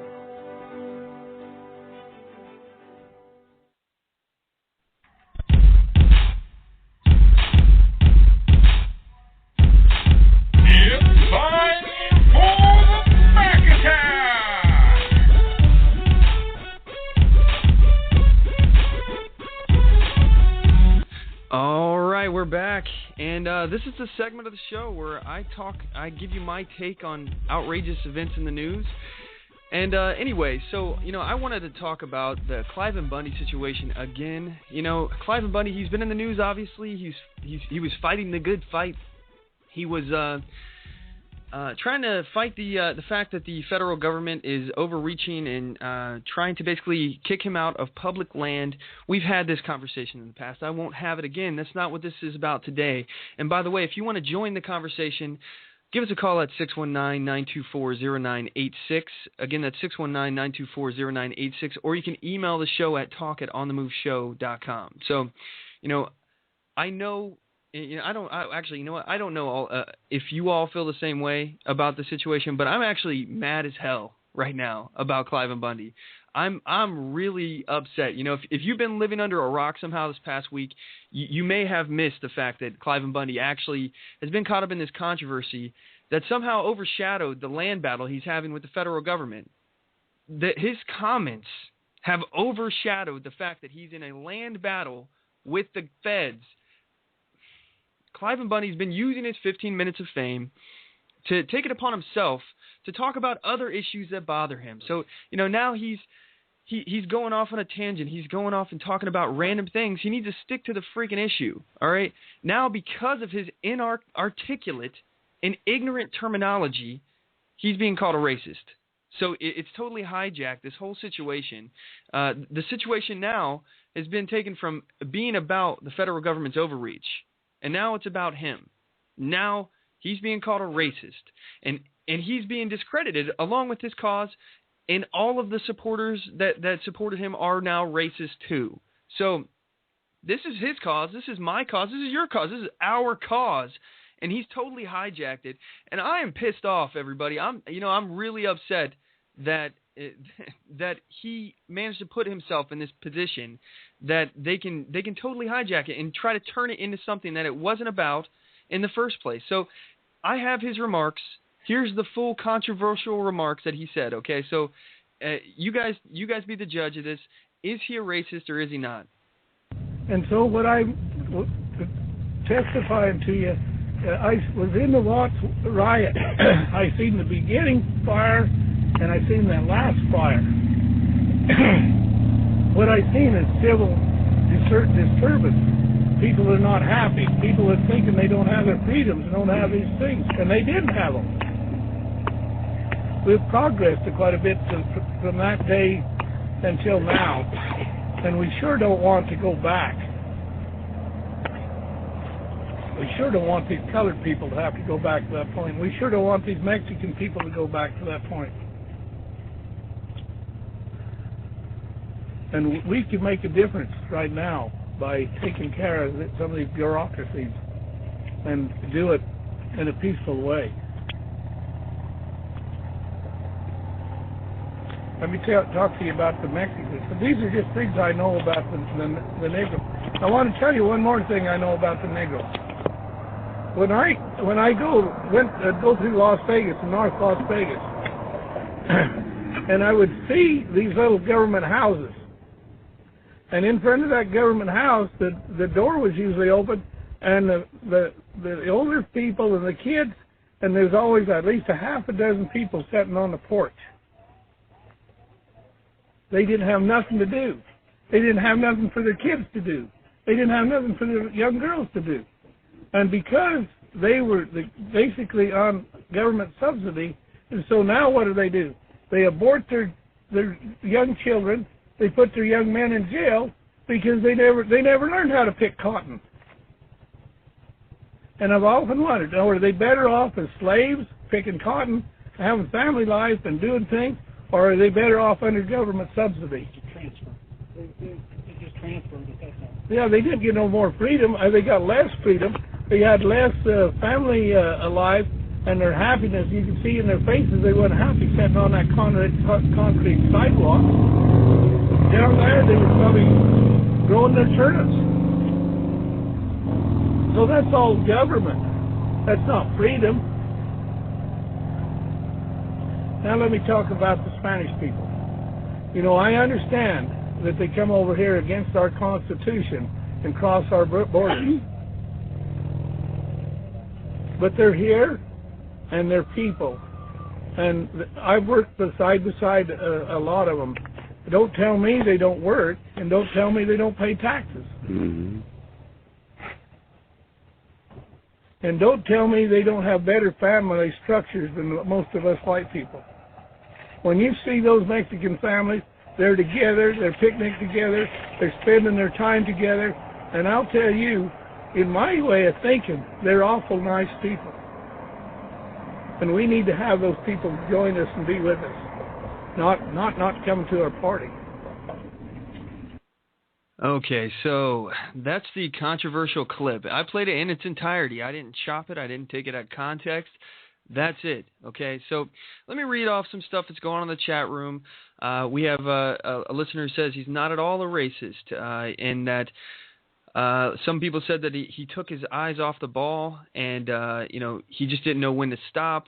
We have people that said they were amazed at how fast people turned on Bundy, and they were saying that they agree with each other, but he needed to have a manager, seriously. So he needed somebody to filter it out for him. So, all right, here's my thoughts, okay? Like I said, I am angry. I am so angry at this man. He took something that was so important. This event, it was huge. It was the equivalent of the Boston Tea Party. Now it's tainted. It is tainted. He's turned it into something else, totally different. I'm so angry at this man right now. I cannot, and I will not support him anymore. I'm not going to do it. And the reason why is because we lost the moral high ground. The moment he started ignorantly spouting off to anyone who would listen to him, the media knows he's a ticking time bomb for our cause right now. They'll let him speak, and they won't dare interrupt him when they're giving interviews to him, because they know that if they only give him enough rope, he'll hang himself. They don't need to push him. He'll just continue to talk his way into a corner. This is not the guy that we need at the helm. This man is not the cause to get behind, in my opinion. Now, as far as the cause itself, I think it's a just cause, and I think it was an absolute injustice what's going on over there. I think it was an amazing victory that we had. Now it's tainted. It's all ruined, because now it's not about the land grab. It's not about the cattle battle. It's about, is Cliven Bundy a racist? It's about this man. And liberty shouldn't be about a man. It should be about a movement. It should be about a set of ideals. But now it's been twisted. It's been turned. Now we got to dig ourselves out of the hole. We had the moral high ground to begin with. We didn't have to dig ourselves out of any hole. And this man, he's still going around talking. He's no problem telling people, giving more interviews, and he's not articulate. He needs a public affairs official, something like that in between him. But let's ask the question, all right? I guess I have to answer the question. Do I think that Cliven Bundy is a racist? No, I don't think he's racist. I think he's ignorant. I think he's inarticulate. But I don't hear hate coming from him in this clip. I don't hear any hate speech. He's just ignorant. He's using old-timey words, and he's an old-timer, but I totally fundamentally disagree with him, and the way that his argument was made, whether or not you're a slave to the government or you're a slave to a private person, you're still a slave. There's no freedom. There's no freedom there. So don't try to say that these people are more free as slaves than as slaves to the government. That doesn't make any sense. Your argument is wrong on so many different levels, and the whole idea of saying that black people are in a bad situation now because they never learned how to pick cotton, and maybe if they were just slaves, then they'd be all right. No, I refuse to disagree with. I refuse to agree with that. I refuse that argument. I fundamentally disagree with that on so many levels. There's a lot of stuff happening in the world, in our society, that we can talk about, and this is one of those things. I'm not shying away from this conversation. I just think that he needs to not talk about anything other than his own specific issue. Freedom of speech and all that, that's great. He can talk all he wants, but he's damaging the cause because he's inarticulate, because he's controversial, and he's just ruining the whole situation. So, anyway, I have a clip here from one of his bodyguards that was still there supporting Cliven. Okay, so and this bodyguard just so happened to be black, and I found this really interesting and intriguing. So we have a black bodyguard of Cliven Bundy, and he's asked what he thinks about this controversy. So here's a clip. You're protecting this man, and he's wondering whether African Americans would be better off as slaves. How does that strike you? Doesn't strike me any kind of way. This is still the same old Mr. Bundy I met from the first day of all this happenings. But aren't those offensive comments to you? Not at all. Not offensive? Because Mr. Bundy is not a racist. Ever since I've been here, he's treated me with nothing but hospitality. He's pretty much treated me just like his own family. I would take a bullet for that man if need be. I look up to him just like I do my own grandfather. Why? Because I believe in his cause, and after having met Mr. Bundy a few times, I have a really good feel about him, and I'm a pretty good judge of character. If only Cliven would have stayed on topic and away from microphones. The media is not his friend. Maybe the cause would not have been derailed, but it's derailed now. We have lost the moral high ground, and anyone who stands with Cliven is automatically going to be labeled a racist, and the mudslinging will begin. There are many causes that we can get involved with and we can stand up for. But this man, he's not a man I can stand behind. I just can't do it. There are so many other causes out there that aren't spearheaded by an ignorant man that will self-destruct if given enough airtime. The problem is that when we the people are fighting an injustice against the government, we don't have a public affairs office. We don't have trained public speakers in charge of giving interviews. The media loves to find the worst of the bunch, all right? And this happens, just look at your local news, people. Every time your house blows away or there's a tornado that whips through town or floods, something like that, they always find the person who least represents a community. They try to find the guy that has the least teeth in his mouth to give the interview. And, it seems like the worst of the bunch, they love that attention. All right, they absolutely love it. But Mr. Bundy, he's hijacked his own cause, and he's made it all about him. And like I said, I'm pissed off. This really, it got to me. It got me really frustrated, and I had to think long and hard about it. If I could still support him, but I can't. I can't do it anymore. And if you guys still support him, I'm not getting on you guys. I understand the fight. It's still a good fight.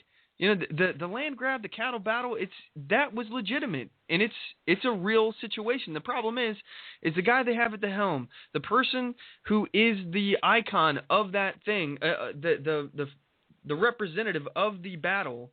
He now is a horrible spokesperson for it. He's severely damaged the cause, and like I said, there are plenty more causes out there. Cliven isn't the only one fighting the government over land rights, so let's rally around those people. Anyway, that's just my opinion.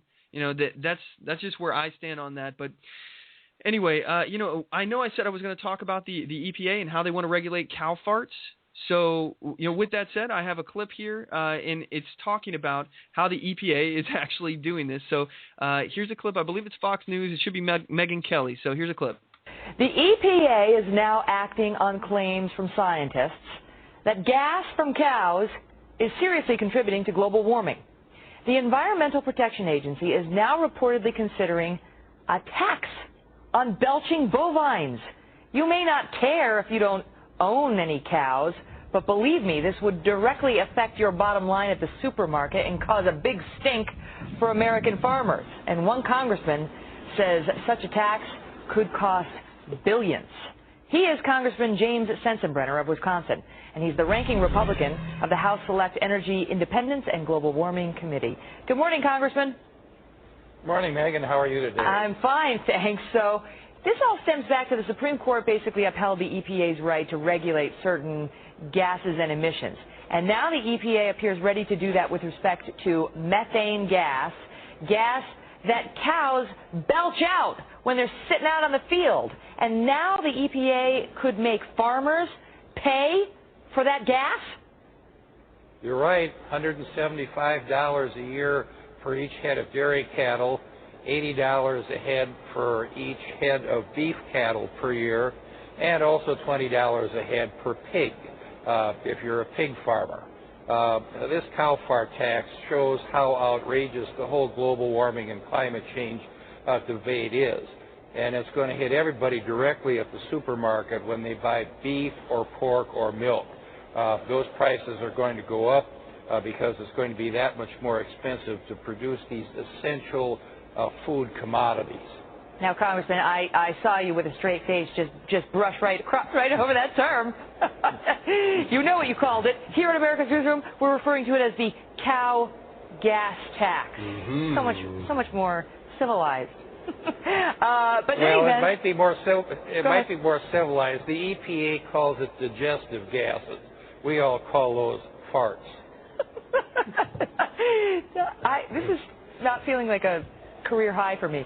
Let me ask you, though, Congressman, it is serious business because those are big numbers you mentioned. $175 a head of cattle, $20 a head of for pigs, and so on down the line.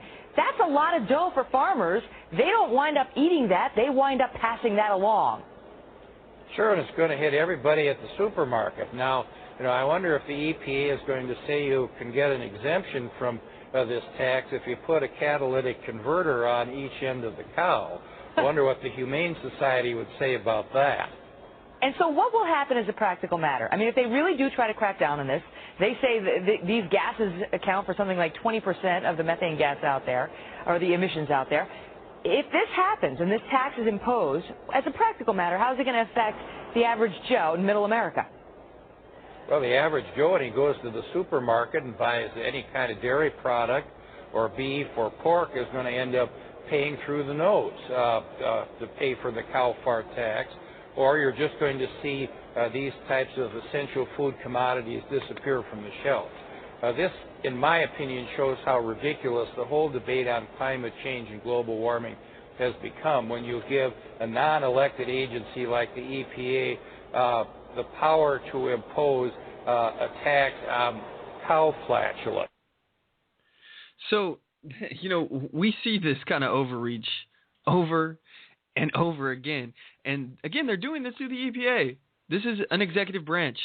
This is not the way that these branches were meant to regulate. They're not supposed to be able to have these broad-reaching regulations that sweep into every single part of your life.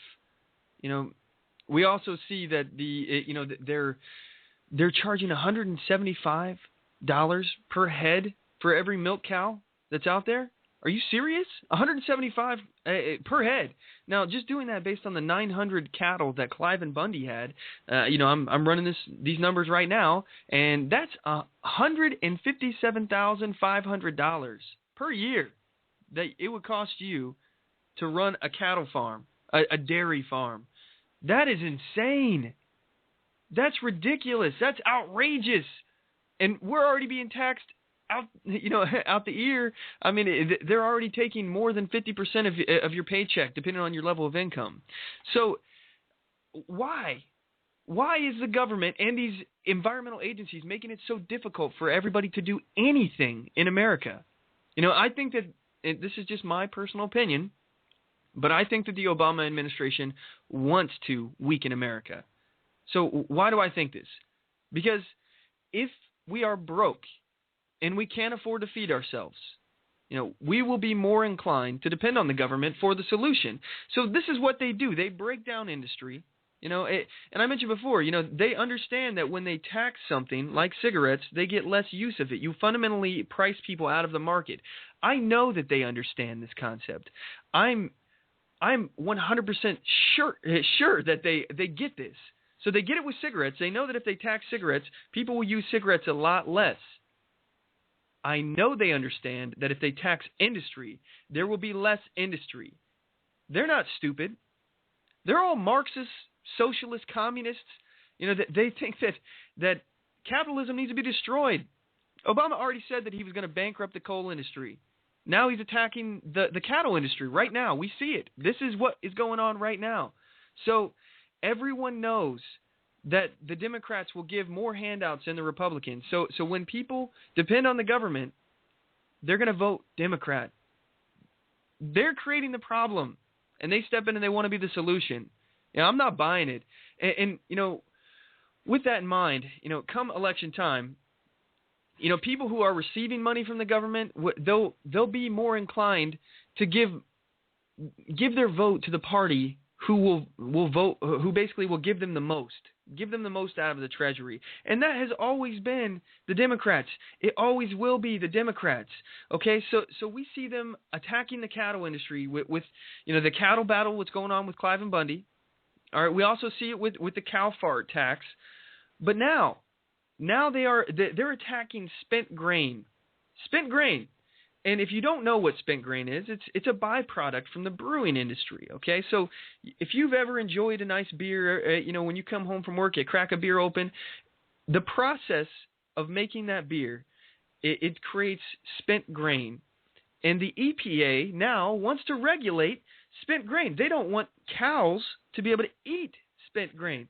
So now we see, again, the price for cattle now just went up because these brewers, they will give you, if you're a farmer, they will give you the spent grain in most cases for free, just to haul it away. That's all you have to do, haul it away. It's their trash. So now you can feed your cattle grain that was used to make beer, but now it's perfectly fine.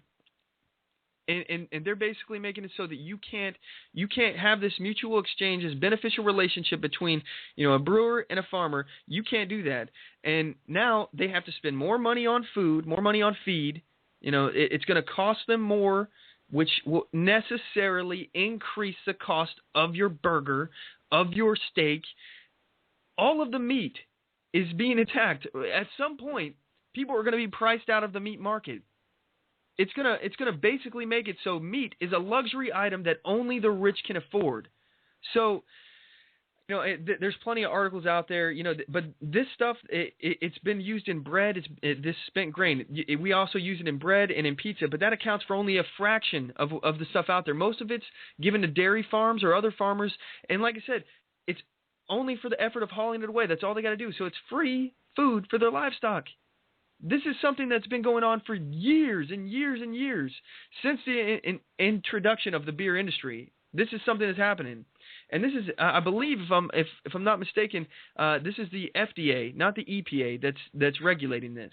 So to me, it's pretty outrageous that this is going on, and it doesn't surprise me though, and the reason why is because it's all an attack. It's an attack that they're trying to dismantle industry in America. So anyway, if you guys are interested in that, and you want to comment, feel free. I'd like to hear what you have to say. Give us a call. The number of the show is 619-924-0986. Again, that's 619-924-0986. Or you can email the show at talk@onthemoveshow and give us your take on it. Anyway, at this point, we're going to move into the listener challenge, and I have a clip here for that, and here we go. I challenge you to a duel. Did you hear that? Sounds like it's time for a challenge. Listener challenge. Listener challenge. Listener challenge. Listener challenge. All right, this is the segment of the show where I challenge you, the listeners, to do a task, to do something, to get involved, get out there, get on the move, okay? So your mission this week, if you choose to accept it, is to join PatriotFB.com. PatriotFB.com. We are going to be starting up over there next week, and I hope to bring you all over there with us, when we start up. So I hope to be able to utilize Patriot FB as a way of us to communicate to each other and get involved with each other, organize. So I'm very excited about joining the Patriot FB network, and other networks as well. By the way, we're also in talks with sounding off with Tank and Tony. We're talking about becoming an affiliate network with them as far as broadcasting on their channel and whatnot. So, but we got a lot of things going on. But a great place to go for us to all organize is PatriotFB.com. And like I said, it's another place that we can go. We can discuss issues. We don't have to worry about being censored by Facebook. Facebook, it does that a lot. I hear all the time that people, their accounts got locked out, they got banned, they got put in Facebook jail. So, PatriotFB.com, it's a place for patriots by patriots. And it's a social media site that you don't have to worry about getting censored like that on. So that's this week's challenge. check out patriotfb.com. They got other podcasters on that network as well. Check them out. They have some really good stuff, and I really enjoy their programming. So check it out. Anyway, that's this week's challenge. Stand up, speak out, get on the move. And if you want to join the conversation, the telephone number is 619-924-0986, and we'll be right back after this commercial. 1 minute.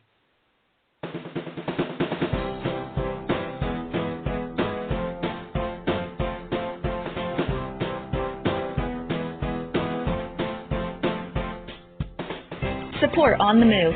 Help us make this podcast bigger and better. You can do this by going to our store and purchasing one of our hundreds of products. All designs are original and made for patriots like you. Just go to cafepress.com/onthemoveshow. We appreciate your support.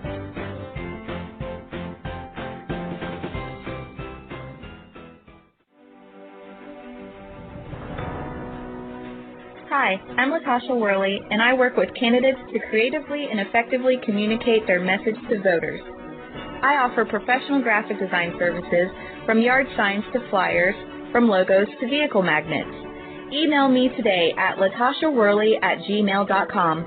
That's LATOSHA Worley@gmail.com for a quote on items for your campaign.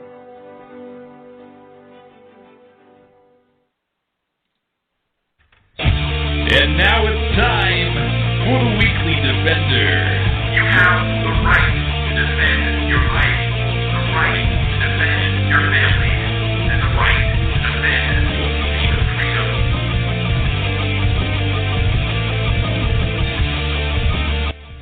All right, this is a segment of the show where we report about armed citizens in the news who have used their firearms to defend their family, their property, and or themselves. I see we have a caller in the queue here. I will get to you as soon as this segment is over, and I'll let you wrap up the show if you stick around. So anyway, our first weekly defender we found on KPRC in Houston, Texas. A husband and his wife were asleep in their home in Texas when they were awakened when someone attempted to break into their front door. The husband responded by retrieving a handgun, and his wife called the authorities. When the home invader managed to get into the home through the back door, the husband shot the criminal. The wounded home invader then moved in a way that made the husband believe that he was reaching for something, prompting the husband to shoot the intruder again. The home invader later died at a nearby hospital. So this was on the 21st of April. Our next weekly defender we found on mlive.com. David Medawar, owner of Paul Medawar Fine Jewelry in Plainfield Township in Michigan, was at a store when he spotted a group of 4 men near the front door. Medawar ordered his employees to a back room as the armed robbers entered the store. Medawar and his father then armed themselves with handguns and retreated to the back room with the employees. From a surveillance system in a secure room, Medawar spotted one of the thieves approaching. Medawar warned the criminal, "We have a gun. We will shoot you. Leave." Undeterred, the robber continued into the room, prompting Medawar and his father to open fire. After meeting armed resistance, all criminals fled. Medawar purchased the handguns for the store following the robbery in 2010. The owner told a local media outlet, "We have taken measures to ensure that this will not happen again. We were prepared when they came in, but God also prepared us. He has watched over us." So that was on the 23rd of April. So anyway, we at On the Move, we really support your rights. If you have a story about how you lawfully defended yourself, or you'd like to comment about one of these stories, we'd like to hear from you. Give us a call. The number to the show is 619-924-0986, or you can email the show at talk@onthemoveshow.com, and we'll put you on the air. And, it may not be this episode, but if you want to shoot us an email, we'll be more than happy to read off on the next one. So you have a right to defend your life. You have a right to defend your family, and you have a right to defend your freedom. So we at On the Move, we support your rights. Anyway, at this point, we have a caller in the queue here, and I'll go ahead and take this call. Hey, is this David? Yes, it is. How you doing, Mack? Hey, David, how's it going? Doing good. I'm calling from wonderful California.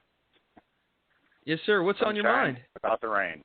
Just calling in about your talking about the tax and the land that Bundy was doing. I had mentioned earlier in our chat room here that we should have the state implement just a 10% tax that citizens pay to the state, no tax generated from citizens to the federal government, and allow the states to fund the government with 10% of what it collects from its citizens within its own state. That's one of my views. I like that idea. My only issue with that is the fact that we would have to absolutely make it unlawful to have an income tax and go toward the federal government. I think, I think for all tax reasons, my idea is a use tax, a sales tax, things like that. I personally don't think that it's all necessarily required to be based on earnings and things like that. I think we can, if you spend it, if you make money, you're obviously spending money. So rich people buy yachts, put a flat rate tax on it. That way the poor, they pay, let's say 10% or something. If you want 10% of people's income to go to the government, then that's fine. Have it go to the government. 10% when they buy something. States should regulate all funding that goes to the government. The government, exactly, as we all know, that is way out of control. And if our state and local officials collect the income tax, sales tax, and it goes directly to the state treasury, and then allow the state treasury then to fund the government with 10% of what it takes, whether it be from sales or land tax or income earnings. I like that. Yeah, I like that idea. And by that the way, way, Dave, take the federal government completely out of the loop.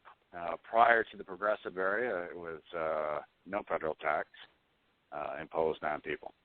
Yeah, and that was 1913. 1913, they created the IRS, and they started using the income tax to probe into people's finances as a way of discovering if you're doing anything else illegal. But hey, Dave, I wanted to give you an opportunity. I understand that you're running for the 19th District House of Representatives in Washington State here. That is correct. Where can people go to find some more information about you? We are on Facebook at Vote Steenson. That's STEENSON. Facebook, Vote Steenson. And then our website is votesteenson.com, or you can tweet me at DAS Steenson for Twitter. We are taking donations and getting out here and meeting people, and if we can, if there's anything we can do to help anybody out, we'll certainly do our best to do so. Yes, sir. So I'll give you the last 30 seconds here I got to tell people, about, what you stand for and the kind of message that you're out there promoting. I'll give you 30 seconds. Go for it. There you go. My name is David and Steenson. I'm originally from the area, back since 1982. Was in the military at Fort Lewis. Been in the Army and the Marine Corps. I've seen a lot of things change throughout the years, and I find that enough is enough. We've got to get our finances in order, both at the state level and at the federal level. My goal is to begin here at the state level and then eventually move on into the federal government. We have a lot of good people that are trying hard, but as we've witnessed time and time again, a lot of talk of getting something done, but little effort to make things happen. Yes, sir. All right. Sorry, I got to cut you short. I'd love to let you have some more time, but we got to run. I appreciate you calling in, Dave, and if you're interested in coming back on the show, I'd definitely love to have you on. Anyway, guys, that's the show for today. I sure do appreciate you all listening. I want to thank each and every one of you, our listeners, for tuning in week after week. I'd also like to thank our special guest and host of the podcast, Prepper Recon, Mark Goodwin, for joining us on the show today. And to get more information about our show, feel free to check us out at onthemoveshow.com, here at blogtalkradio.com/onthemoveshow. We broadcast every Sunday at 5 p.m. Pacific Standard Time. We're going to be operating on a different network, like I said, patriotfb.com. So I'll release more information on our Facebook, facebook.com/onthemoveshow. You can check us out at YouTube, youtube.com/onthemoveshow, and our Twitter, twitter.com/onthemoveshow. And as always, know your rights, assert your rights, and get on the move.